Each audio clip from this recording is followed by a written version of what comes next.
Here are 7 countries where xenophobia and discrimination against foreigners have been notably documented, acknowledging that such issues can occur in any nation to varying degrees. 1. South Africa issue.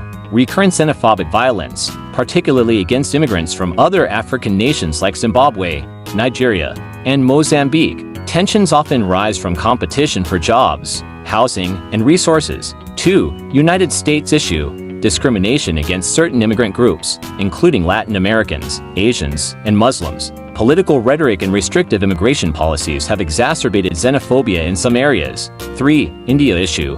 Hostility towards migrants from neighboring countries like Bangladesh and Pakistan. Certain groups, especially Rohingya refugees, face widespread discrimination and are often scapegoated for social or economic issues. 4. Saudi Arabia issue.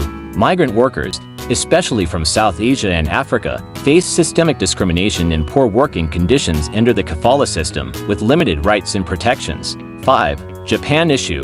A historically homogeneous society, Japan often sees discrimination against foreigners, particularly non-East Asians, in housing, employment, and social settings. Foreigners can struggle to integrate due to cultural and systemic barriers. 6. Russia issue. Xenophobic violence and racism have been reported against Central Asians, Africans, and migrants from the Caucasus region. Nationalist rhetoric has sometimes fueled anti-immigrant sentiments. 7. China issue. Foreign workers and African migrants in particular have reported racism and xenophobia, including stereotyping, unequal treatment, and even state-sanctioned restrictions in some cases. While these countries have documented instances of xenophobia or discrimination, it's important to note that such behaviors often do not represent the majority of their populations. Many governments and organizations work to address and combat these issues through policies and social initiatives.